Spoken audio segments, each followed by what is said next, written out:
అమెరికాకు అరుదైన ఖనిజాల ఎగుమతులు నిలిపివేసిన చైనా. అరుదైన ఖనిజాల ఎగుమతులు నిలిపివేసి తద్వారా అమెరికాను చైనా నేరుగా కుంభస్థలంపై దెబ్బ కొట్టిందనమాట. దీని ప్రభావం అమెరికా రక్షణ శాఖపై భారీగా ఉంటుందన్నమాట. ముఖ్యంగా ఫైటర్ తదితర తయారీలు చాలా ఇబ్బందిగా ప్రభావితం అవుతాయి అన్నమాట. ఎందుకంటే ప్రపంచంలో ఉత్పత్తి మొత్తం అరుదైన ఖనిజాల్లో 70% వాటా చైనాదే. అమెరికా వాటా 11.4%. కానీ దేశీయ ముఖ్యంగా రక్షణ అవసరాలు తీర్చేందుకు 6 నెలలు ఏమాత్రం సరిపోవు. మలేషియా, జపాన్ సహా పలు దేశాల నుంచి దిగుమతి చేసుకున్న అవి 30% అవసరాలు మాత్రం తీర్చగలవు. దాంతో మరో దారి లేక అగ్రరాజ్యం అమెరికా ఇంతకాలంగా చైనా దిగుమతులపై ఆధారపడుతున్న కారణంగా తన అరుదైన ఖనిజాల అవసరాల్లో 70% చైనా నుంచి దిగుమతి చేసుకుంటుంది. చైనా ఇప్పుడు సరిగ్గా గురి చూసి ఆ కీలకమైన సరఫరా లింకులపై మొత్తాన్ని తగ్గొస్తుంది.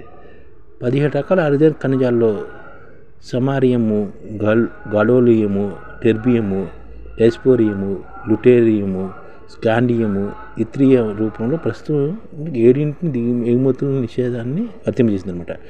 వీటితో పాటు పలు కీలక లోహాలు, అయస్కాంత వస్తువులను కూడా ఈ జాబితాలు చేర్చింది. ఇకపై చైనా కంపెనీలు వీటిని ఎగుమతి చేయాలని ప్రత్యేక లైసెన్స్ తీసుకోవాల్సిందే. చైనా నిర్ణయం పలు అమెరికానే కాక చాలా దేశాలను కూడా ప్రభావితం చెందింది. ముఖ్యంగా యూరోప్ దేశాలకైతే పిడుగుపడ్డాయి. వాటి అరుదైన ఖనిజాల అవసరాల్లో సగటున 46% దాకా చైనా దిగుమతిపై ఆధారపడుతుందన్నమాట.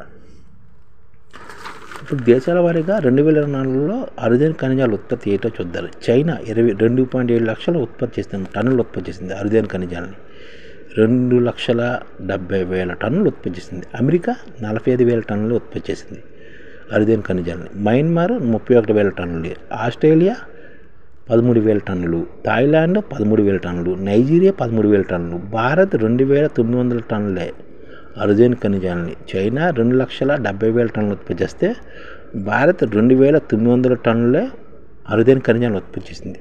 తర్వాత రష్యా 2,500 టన్నులు. అంటే అరుదైన ఖనిజాల ఉత్పత్తిలో మనం ఎక్కడో దిగువన కూడా ఉన్నామన్నమాట. అత్యంత కీలకమైన ఖనిజాల అవసరాల కోసం చైనాపై ఆధారపడడానికి ఎప్పటికైనా ప్రమాదమైన అమెరికా రక్షణ శాఖ ముందు నుంచి మెత్తుకుంటుంది అనమాట. ఇది జాతీయ భద్రత ముప్పుని 2024 మార్చినే అధ్యక్షుడు తెలిపిందన్నమాట. ఈ విషయంలో అమెరికాతో పాటు ప్రపంచ దేశాలు కూడా చాలా వరకు చైనాపై ఆధారపడి రావడంపై తీవ్ర ఆందోళన అవుతుంటాయి. ఇప్పుడు ఈ భయాలు నిజమేనమాట. రక్షణ పాఠం పెంపొందించుకున్న అమెరికా, చైనా కొన్నేళ్లుగా నువ్వా నేనా అన్నట్టుగా పోటీ పడుతున్నాయి. కీలక ఖనిజాల ఆంక్షలపై పోటీతో అగ్రరాజ్యాన్ని దాటి చైనా ముందు దూసుకెళ్లగలదన్నమాట. ఈ సమస్యను అధిగమించే మార్గాలపై అమెరికా రక్షణ శాఖ కొంతకాలం గట్టిగా దృష్టి సారించింది. దేశీయంగా అరుదైన ఖనిజాల ఉత్పత్తి సామర్థ్యాన్ని ఇతరులను పెంచుకునేలా మైన్ టు మ్యాగ్నెట్ పేరిట 5 ఏళ్ల ప్రణాళిక సిద్ధం చేసింది. కానీ ఆలోగా జరిగే అపార నష్టాన్ని భర్తీ చేసేందుకు మార్గాలు కనిపించలేక ట్రంప్ సర్కారు తలపట్టుకుంది. మధ్య అరుదైన ఖనిజాలు, కీలక లోహాలు, అయస్కాంత పదార్థాల ఎగుమతులు నిలిపేసి చైనా తీసుకున్న నిర్ణయంపై అమెరికా ఆందోళనని పడుతున్నా సరే దీనిపై చర్చిస్తామని అంటున్నారు అన్నమాట. కెవిన్ హెసెట్ అమెరికా ఆర్థిక సలహాదారు చెప్తారన్నమాట.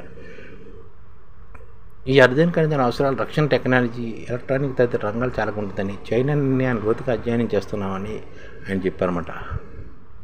అందుకనే ఇప్పుడు ఫైటర్ జట్లు మొదలుకొని కీలక రక్షణ వ్యవస్థలన్నింటిలోనూ అరుదైన ఖనిజాలు కీలక పాత్ర అన్నమాట.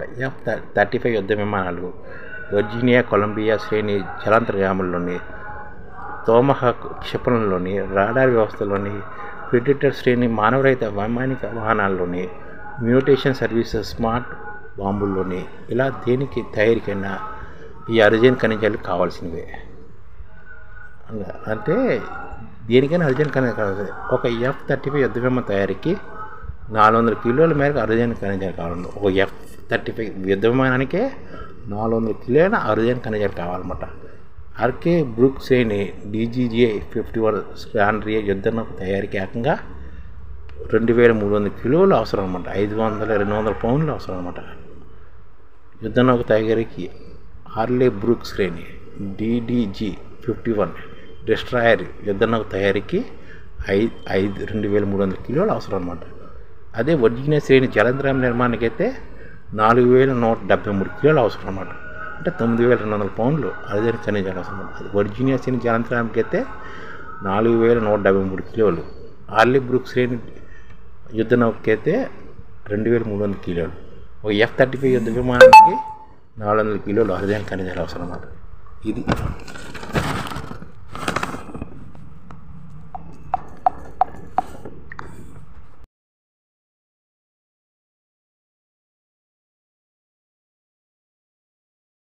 ఈ ఛానల్ ముఖ్య ఉద్దేశం ఏంటంటే, మన తెలుగు రాష్ట్రాల్లో 1 కోటి మందికి సంఘటిత రంగాల్లో ఏ విధంగా ఉద్యోగాలు ఇవ్వవచ్చు, కనీస నెల జీతం 30,000 వరకు ఏ విధంగా ఇవ్వవచ్చు, ఏ విధంగా చేస్తే ఉద్యోగాలు సృష్టించబడతాయో వివరిస్తూ ఈ ఛానల్ వీడియోలు వస్తాయి.